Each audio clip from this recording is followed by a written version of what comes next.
À la une de l'actualité nationale, l'endettement public, 277 milliards de dirhams, c'est le chiffre qu'a atteint l'encours de la dette extérieure publique du Maroc à fin 2014, contre 234 milliards un an auparavant, soit une hausse de plus de 18%, nous informe Libération.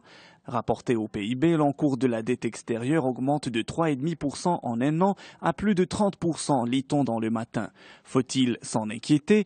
Le niveau de 30% reste soutenable, répond Mohamed Chigar, économiste et professeur universitaire, d'autant plus que le ratio global de la dette publique ne dépasse pas 65% du PIB, un niveau selon lui loin de la ligne rouge.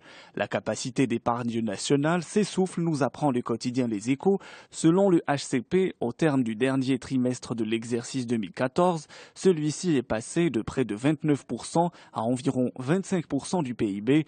Cette tendance a de quoi actualiser les inquiétudes sur la capacité d'épargne des Marocains afin de soutenir la dynamique de croissance actuelle. Toujours dans Les Échos, on s'intéresse aux résultats financiers de 2014. Grande déception, peut-on lire en une.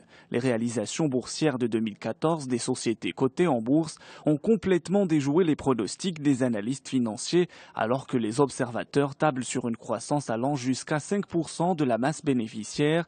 Cette dernière s'enfonce dans le rouge et affiche un repli de 13% à 22 milliards et demi de dirhams. L'économiste aborde la réforme de l'école marocaine. Les constats sur le système éducatif se suivent et malheureusement se ressemblent aussi, écrit le quotidien. Une nouvelle étude réalisée au niveau de 6 pays méditerranéens a révélé de bien piètres performances. Selon cette étude, 44% des adultes marocains ne disposent d'aucun niveau d'instruction et plus de la moitié des 20-24 ans n'atteignent même pas le secondaire.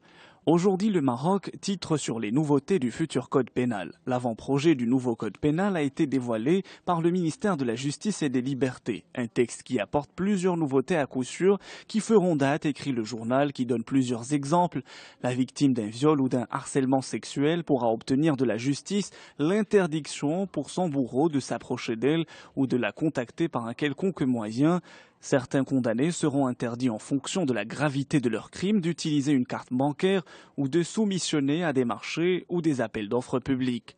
En Algérie, El Watan tire la sonnette d'alarme sur la faillite de la politique d'aménagement du territoire. Le béton asphyxie le nord de l'Algérie, titre le quotidien.